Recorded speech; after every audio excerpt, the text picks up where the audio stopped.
తెల్లదొరల బానిస సంకెళ్ల నుండి విముక్తి కల్పించిన ముస్లిం వీరుల చరిత్రను ప్రతి ఒక్కరూ తెలుసుకోవాలని మైనారిటీ నాయకులు, టీడీపీ పార్లమెంట్ జిల్లా అధికార ప్రతినిధి ఎన్.డి. అబ్దుల్ రహీం అన్నారు. శనివారం గూడూరు పట్టణంలోని చిల్లకూరు శేషమ్మ మున్సిపల్ హైస్కూల్ ఆవరణంలోని ఉర్దూ, బాలుర బాలికల పాఠశాలల విద్యార్థులకు ముస్లిం స్వాతంత్ర్య సమరయోధుల స్టిక్కర్లను విద్యార్థులకు పంపిణీ చేశారు. ఇన్సాఫ్ సమితి ఆధ్వర్యంలో నిర్వహించిన ఈ కార్యక్రమంలో పట్టణ మైనారిటీలు, ప్రజా సంఘాలు, వివిధ పార్టీల నాయకులు హాజరయ్యారు. ఈ సందర్భంగా రహీం భాయ్ మాట్లాడుతూ, దేశంలో కొంతమంది మతోన్మాదులు ముస్లింలను టెర్రరిస్టులుగా చిత్రీకరించి సమాజంలో చులకన చేసే ప్రయత్నం చేశారన్నారు. గుంటూరుకు చెందిన ప్రముఖ చరిత్రకారులు నసీర్ అహ్మద్ చరిత్రకు అందని ఎంతోమంది ముస్లిం స్వాతంత్ర సమరయోధుల త్యాగాలను ఆధారాలతో సహా తెలుసుకుని చరితార్థులు 2 అనే గ్రంథాలను రచించి సమాజానికి దేశం కోసం ప్రాణాలు అర్పించిన ముస్లిం యోధులను పరిచయం చేశారన్నారు. సలాం తక్కువ వేసాను.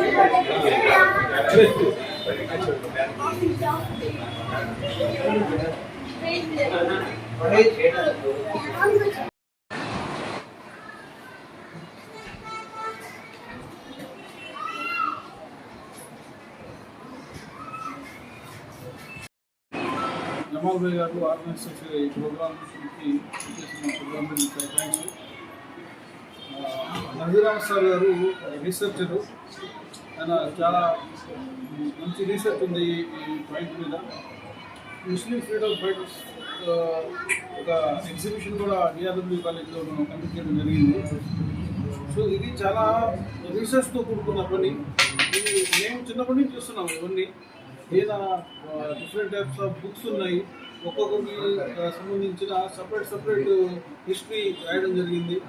సో ఈ ఏదైతే ఫ్రీడమ్ స్ట్రగుల్ ఉందో దీంట్లో irrespective of all cost and religions అందరూ కలిసి పోరాడితేనే స్వతంత్రం వచ్చింది అనే విషయం ప్రతి ఒక్కరు తెలుసుకోవాలి. సో ఈ పాయింట్ మీద నజీర్ అహ్మద్ సార్ గారు చాలా ఆయన ఒక ఎక్సలెంట్ రీసెర్చ్ దీని మీద పెట్టారు. సో ఈ ప్రోగ్రామ్ కండక్ట్ చేస్తున్నందుకు ఈరోజు నజీర్ అహ్మద్ అనే వ్యక్తి మహానుభావుడు ఎంతో శ్రమకు వచ్చి దాచిన చరిత్ర రిటర్న్ హిస్టరీ అంటారు. అంటే భారతదేశంలో దాచిపెట్టిన కొన్ని చరిత్రలు ఉన్నాయి. అట్లాంటి చరిత్రను వెనుక తీసి తన సమాజంలో భారత సంగ్రామంలో అన్ని వర్గాలతో పాటు తన ముస్లింలు కూడా స్వాతంత్ర సమరానికి పోరాటాడని తెలియజేశాడు.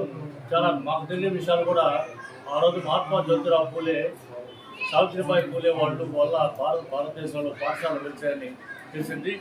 కానీ అట్లాంటి మహాత్మా పూలేకి, సావిత్రిబాయి పూలేకి ఒక గృహాన్ని ఇచ్చి, వాళ్ళ సొంత ఇల్లు ఇచ్చి, వాళ్ళతో పాటు సావిత్రిబాయి పూలతో కూడా ఫాతిమాని చదువుకొని ఆమె కూడా భారతదేశంలో మొట్టమొదటి బీడీ చదువుకున్న వ్యక్తుల్లో సావిత్రిబాయి పూలే తర్వాత ఫాతిమాబీ గారు. ఈ ఫాతిమాబీ కూడా వెలుగులో తెచ్చింది నజీర్ అహ్మద్ గారేను. అట్లా భారతదేశంలో కొన్ని మనకు చరిత్ర దాచిపెట్టినట్టు కొన్ని ఉన్నాయి. అంటే ఆ రాసే వ్యాసాలు కానీ ఇవన్నీ కూడా చరిత్ర అంతా కూడా చదువు వచ్చిన వ్యక్తులు కేవలం బ్రాహ్మణ వంశానికి సంబంధించిన వాళ్ళు మాత్రమే చరిత్ర రాసే అవకాశం కలిగి ఉంటుంది. అట్లాంటిది ఈరోజు స్వాతంత్ర అనంతరం అందరూ అంబేద్కర్ వల్ల, పూలే వల్ల చదువుకొని ఎంతో నాలెడ్జ్ పెంచుకొని అసలు మన చరిత్ర ఏంటని తెలుసుకుని ఆ చరిత్ర గ్రంథాలని పరిశీలించిన తర్వాత ఇవన్నీ వెలుగులో తీసుకొచ్చి నజీర్ అహ్మద్ గారు ముస్లిం సమాజంలో, భారతదేశంలో ముస్లింల పాత్ర అనేదాన్ని చాలా గొప్పగా విరోధించాడు. అట్లాంటి గొప్ప వ్యక్తి తన జీవితాంతం కూడా ఎంత వ్యయప్రయాసాలంటే మాకు తెలిసిన అన్ని కూడాను ముస్లిమ్స్ స్వాతంత్ర సమరంలో ఎంత పోరాడారనేది చాలామంది ముస్లింస్ కూడా తెలియకపోవచ్చు. గూడూరులో సమరయోధులు, భారతరత్న, అంతేకాకుండా భారతదేశంలో అత్యధికంగా ప్రభుత్వ పాఠశాలలు స్వాతంత్రం వచ్చిన తర్వాత భారతదేశం హైయెస్ట్ బడ్జెట్ గవర్నమెంట్ పాఠశాల స్థాపించిన మహానుభావుడు అబ్దుల్ కలాం గారు. అది కనీసం ముస్లింలు కూడా చరిత్ర తెలియదు. అట్లాంటి చరిత్రను మహాపురుషులు కూడా మాకు పంచుకోవడానికి నజీర్ అహ్మద్ గారు ఎంతో కృషి చేశారు. ఈ సందర్భంగా ఆయన చేసే కృషి ఎందుకంటే ఈ చిన్న పార్టీగానే కనిపించవచ్చు చిత్రంగా వీళ్ళు కనీసం మన సమాజంలో మన వ్యక్తులు స్వాతంత్రం పోరాడారనే విషయం అలా తెలుస్తాయి. కాబట్టి ఇప్పుడు ఒక తరం అయిపోయింది, 2వ తరం అయిపోయింది. మూడో తన సమాజానికి కూడా మేము కూడా స్వాతంత్ర సమరం తోడ్పడ్డామని బాలకులకు అందరికీ వస్తుందని చేసే కృషి అమూల్యమని తెలియజేస్తుంది. నాకు ఈ గొప్ప మీతో పాటు సమానంగా పాల్పంచుకునే అవకాశం ఇచ్చినటువంటి జమాల్ గారికి, ముస్లిం సమాజానికి అందరూ కూడా నా కృతజ్ఞతలు. ఒక చిన్న కార్యక్రమం జరుగుతూ ఉంది. ఈ కార్యక్రమం ఏంటంటే స్వాతంత్ర ఉద్యమంలో ముస్లిం యొక్క పాత్ర మీద ఒక గొప్ప చరిత్రకారుడు ఒక పుస్తకాన్ని రాశాడు. ఇప్పటి వరకు మనకు స్వాతంత్రం తెచ్చిన వాళ్ళలో కొన్ని పేర్లు చెప్పండి. గాంధీ మహాత్ముడు, ఇంకా అంతే, ఇంకా భగత్ సింగ్, తెలీదా? ఇలా మీకు తెలిసింది 2-3 పేర్లు చెప్పారు, అంతే కదా? సుభాష్ చంద్రబోస్. కానీ వీళ్ళే కాకుండా మనం భారతదేశానికి స్వాతంత్రం వచ్చేందుకు అనేక మంది మహాపురుషులు అనొచ్చు, వాళ్ళని మహాత్ములు కూడా చెప్పచ్చు, వాళ్ళందరూ ఈ త్యాగాలు చేసి బ్రిటిష్ వారు మనల్ని పరిపాలిస్తూ ఉంటే వాళ్ళ నుంచి మనం విముక్తి కలిగించారు. బ్రిటిష్ వారి పరిపాలన ఎలా ఉంటుందంటే, మీరందరూ ఇక్కడ కూర్చున్నానికి లే, మీరందరూ బయట ఉండాలా, వాళ్ళ పిల్లలే చదువుకోవాలా, మీరు నీల్ డౌన్లో ఉండాలా, కూలి పని చేసుకోవాలా, బర్రెలు కడగాల, మీరు చదువులే, బానిస బతుకు బాగుంటుంది. అట్లా ఇప్పుడు ఒక యూనిఫామ్, ఒక డ్రెస్, గెటప్ ఇప్పుడు బాగుందా?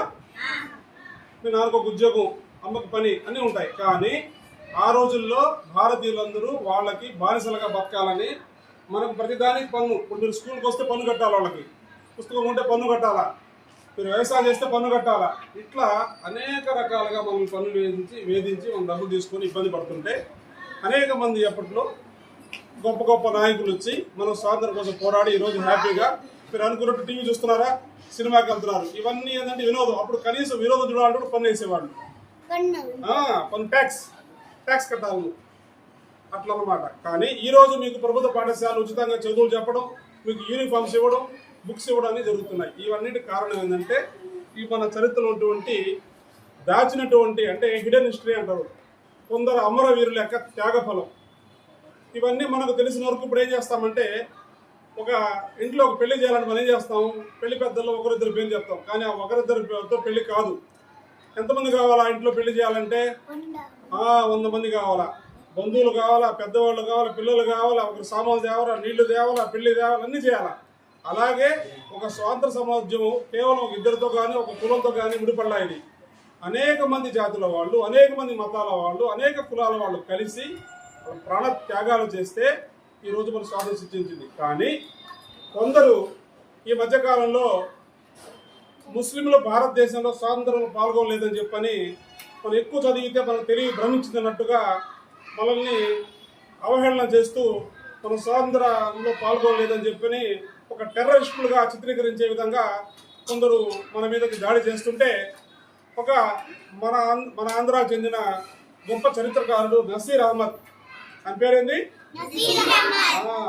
ఆయన ఏం చేశారంటే, అసలు ఏంది ముస్లింల మీద ఇలాంటి దాడులు జరుగుతున్నాయి, ఇలాంటి మాటలు వస్తున్నాయని చెప్పని ఆయన సొంత ఖర్చులతో తన యొక్క ఉద్యోగాన్ని వదిలేసి మన గురించి, అంటే ముస్లింల యొక్క పాత్ర భారతదేశ స్వాతంత్ర సంగ్రామంలో ఏంది అనే దానికోసంగా ఆయన బాగా పరిశీలన చేసి ఎన్నో పుస్తకాలు, ఎన్నో చరిత్రల్ని తిరగరాసి కనుక్కుంటే దాంట్లో వచ్చిన వాళ్ళు అనేక మంది స్వాతంత్ర ఉద్యమంలో పాల్గొన్న ముస్లింల యొక్క పేర్లు వచ్చాయి. ఆయన వచ్చిన తర్వాతనే మాకు కూడా, మాలాంటి ఇంత వయసు వచ్చిన వాళ్ళకు కూడా ఇంతమంది ముస్లింలు స్వాతంత్ర ఉద్యమంలో పాల్గొన్నారని కూడా తెలిసింది. ఎందుకంటే ఆ రోజు అల్లూరి సీతారామరాజు గారు తెలుసు కదా అందరికీ. మీకు అల్లూరి సీతారామరాజు గారికి తుపాకీ పట్టడం నేర్పించాలంటే ఎవరు ముందుకు రాలా. ఆ రోజు ఒక ముస్లిం వచ్చి ఆయన తుపాకీ పట్టడం నేర్పించారు. ఈరోజు అప్పట్లో ఎవరైనా తుపాకీ నేర్పిస్తే అతనికి తల్లరికేసేవాళ్ళు, ఏం చేసేవాళ్ళు. కానీ ఒక ధైర్యంగా వచ్చి అల్లూరి సీతారామరాజు వాళ్ళతో పోరాడుతుంటే ఆయనకు తుపాకీ పట్టడం నేర్పించింది ఒక ముస్లిం. అదేవిధంగా ఈరోజు మనం జాతీయ జెండాను గౌరవిస్తున్నాం, జాతీయ జెండాని మనం ఆచరిస్తున్నాం. భారతదేశంలో ఉన్నాం కాబట్టి మనం అందరము జాతీయ జెండాని మనం గౌరవించాలి. ఆ జాతీయ జెండాలో కూడా రూపకల్పనలో ఒక పాత్ర వహించింది ఒక ముస్లిం. అలాగే ఎవరైతే బ్రిటిష్ వాళ్ళు అయితే ఉన్నారో వాళ్ళందరూ కూడా మన సొమ్ముని దోచుకొని వాళ్ళ దేశాన్ని తీసుకెళ్తా ఉంటే ఒక 2 ఫ్రెండ్స్ ఉన్నారు. దాంట్లో ఒక ఆయన అష్ఫకుల్లా ఖాన్, ఆయన ఏం చేశాడంటే మన సంపదను దోచుకొని పోతున్నారని ఆ రైలుని ఆపి ఆ దోచుకొని భారతదేశ ప్రజలకు పంచిపెట్టి జైలుకి వెళ్ళాడు ఆయన. ఇలాగ ఒకరు కాదు, ఇలాగ అనేక మంది చరిత్రకారులు అందరూ కూడా ముందుకు వచ్చారు. తర్వాత ఎందుకు చెప్తున్నారంటే ఇవి మనం చదువుకునే పాఠ్యాంశాల్లో ఇక మీద రావచ్చో చెప్పలేము. ఈయన నసీర్ అహ్మద్ ఆయన ఇలాంటి వాళ్ళు వందల మంది త్యాగాలు చేసిన వాళ్ళ పేర్లు వెలికి తీసి ఈరోజు ఒక స్టాంప్ రూపంలో తీసుకొచ్చి మన రాష్ట్రంలోని ప్రతి పాఠశాలలో కూడా పిల్లలు తెలియజేయాలని చెప్పి అన్నారు. ఎందుకంటే మనం ఒక సినిమాకి వెళ్తాం, మనకు ఒకరిద్దరు హీరో తెలిసి ఉంటుంది అంతే కదా, కానీ అందరూ తెలియాలంటే వీళ్ళందరూ హీరోలు. మనం ఈ అందరు హీరోలు పనిచేసినందువల్లే మనం ఈరోజు ఇంత ఆనందంగా స్వాతంత్రంగా జీవించగలుగుతున్నాం. దీంట్లో సుమారుగా ఆయన చెప్పిన స్టాంపుల్లో కొన్ని పేర్లు మీకు చెప్తాను చూడండి. హకీమ్ అజ్మల్ ఖాన్ ఒక పేరు, ఈయన 60 నుంచి 27 వరకు ఉన్నాడు, చనిపోయాడు, 20 చనిపోయాడు. అలాగే ముక్తార్ అహ్మద్ అన్సారీ, తర్వాత మౌలానా మజారుల్ హక్, ఇంకొక ఆయన సయ్యద్ బద్రుల్ హసన్, ఇంకొక ఆయన మౌలానా మొహమ్మద్ అలీ జౌహార్, మొహమ్మద్ అబ్దుల్ ఖాదిర్. ఇవి ఒక స్ట్రీట్లో వచ్చినటువంటి పేర్లు అన్నమాట. ఇట్లాగా అనేక పేర్లు ఉన్నాయి. వీళ్ళందరూ మనం గుర్తుపెట్టుకోవాలా. ఎందుకంటే ఒక ముస్లిం అని కాదు, ఎవరైతే మన దేశాన్ని స్వాతంత్రంలో పాల్గొన్నారో వాళ్ళందరినీ కూడా మనం స్మరించుకోవాలి. ఎందుకంటే ఈ యొక్క ఫ్రీడమ్ కారణం వీళ్ళే కాబట్టి గుర్తుంచుకోవాలి. అలాగే ఈ క్లాస్లో వెనక ఒకటి పెట్టినారు, మీరు చూసారు ఏంటది? అబ్దుల్ కాదు, అబుల్. చూడండి, మీరు పాత రోజుల్లో ఎవరు చదువుకోకూడదు, ఇంట్లో పాస్ పని చేసుకోవాలంటే మీ అందరికీ స్త్రీ విద్య కావాలని చెప్పని పోరాడినటువంటి గొప్ప వ్యక్తి ఆయన. తర్వాత మన భారతదేశానికి సుమారుగా ఒక 11 సంవత్సరాల పాటు భారతదేశ విద్యాశాఖ మంత్రిగా పనిచేసినటువంటి గొప్ప వ్యక్తి. అలాంటి వాళ్ళందరూ కూడా మనకి ఈరోజు విద్యను అభ్యసించడం కోసంగా ముందుకు వచ్చి మనం తీసుకొచ్చిన వల్ల ఈరోజు మనం ఒక మహిళల్లో ఒక రాష్ట్రపతిగా, ఒక గవర్నర్గా, ఒక ముఖ్యమంత్రిగా మహిళలు ఉండగలుగుతున్నారంటే ఇలాంటి మహానుభావులకు పుణ్యాన్ని. వీళ్ళందరూ తమ తమ త్యాగాలు చేసి ముందుకు వచ్చిన వాళ్ళు. అలాగే ఈ రోజుల్లో మనకు చాలా ఘోష పద్ధతి ఉంది ఆడపిల్లలకి, అవునా? ఆ రోజుల్లో మనకు ముస్లిం టీచర్ ఉండేవారు, ఫాతిమా అభిషేక్ అని.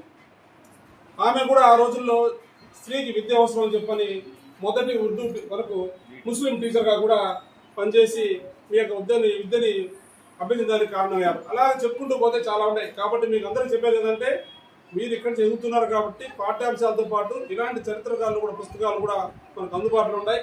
ఇవన్నీ చదువుకొని వాస్తవ చరిత్రను గ్రహించి ఎవరైనా నన్ను క్వశ్చన్ చేసి మీరు భారతదేశంలో ముస్లింల పాత్ర లేదు స్వాతంత్ర ఉద్యమంలో అంటే మీరు స్టిక్కర్లు చూపించండి, పుస్తకాలు వస్తాయి చూపించండి. ఇది నిజమైన చరిత్ర. కొన్ని చోట కొన్ని చరిత్ర దాయబడిపోయి ఉంటాయి, అవి లేకుండా వెలిసిన చరిత్ర. కాబట్టి ఇలాంటి చరిత్రకి మనకు చరితార్థులు అనే పుస్తకాన్ని రచించి ఆ పుస్తకం ద్వారా భారతదేశానికి ముస్లింల యొక్క చరిత్రని తెలియజేసినటువంటి గొప్ప వ్యక్తి నసీర్ అహ్మద్ గారు. ఆయనకి మన రాష్ట్ర ప్రభుత్వం శ్రీ గౌరవనీయులు నారా చంద్రబాబు నాయుడు గారు ఆయన యొక్క చేసిన సేవలకు గాను ఈ వీటన్నిటిని కలిపి ఆయనకి జీవిత సాఫల్య పురస్కారాన్ని కూడా ఈ మధ్య అందజేయడం జరిగింది. కాబట్టి ఒకసారి ముఖ్యమంత్రి చంద్రబాబు నాయుడు కూడా ముస్లిం సమాజం తరఫున ధన్యవాదాలు తెలియజేసుకుంటూ మీరందరూ ఇలాంటి స్టిక్కర్లన్నీ తీసుకొని బుక్స్ మీద అందించుకోవాలని చెప్పని ఒకసారి అప్పుడప్పుడు చూస్తుంటే మీ పేర్లు గుర్తొస్తాయని చెప్పి కూడా